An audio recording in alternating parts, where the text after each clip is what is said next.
विदुर नीति में बताई गई बातों को अगर असल जीवन में कोई अमल कर ले तो वह एक दिन सफलता का स्वाद जरूर चख सकता है। विदुर नीति महाभारत के प्रमुख पात्रों में से एक थे।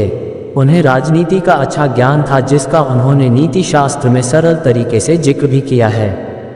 विदुर नीति में लिखी बातों को अगर कोई अपने जीवन में अमल कर ले तो जीवन की तमाम परेशानियों को बड़े ही सरल तरीके से हल कर सकता है।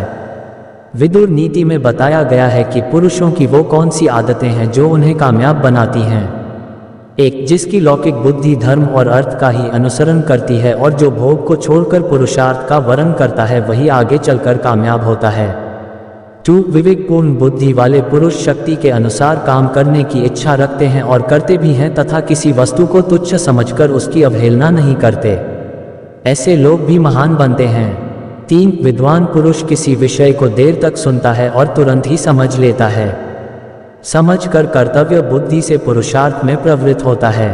ऐसे पुरुष कामना से नहीं और ना ही बिना पूछे दूसरे के विषय में व्यर्थ कोई बात करते हैं।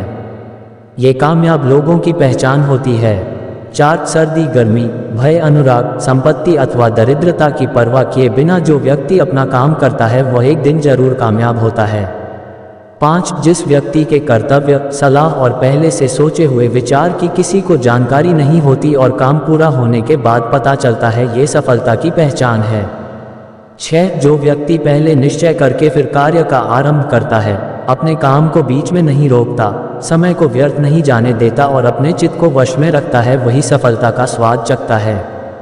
7, जिसकी विद्या बुद्धि का अनुसरण करती है और बुद्धि विद्या का तथा जो शिष्ट पुरुषों की मर्यादा का उल्लंघन नहीं करता है वह आगे चलकर कामयाब जरूर होता है।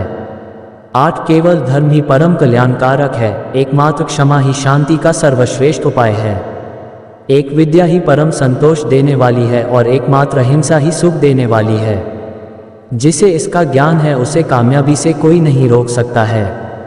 9, शक्तिशाली होने पर भी क्षमा करने वाला और निर्धन होने पर भी दान देना वाला पुरुष न सिर्फ स्वर्ग में ऊपर स्थान पाते हैं बल्कि जीवन में भी सफल होते हैं।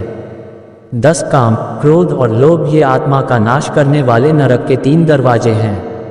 ये सफल मनुष्य को असफल बना देते हैं।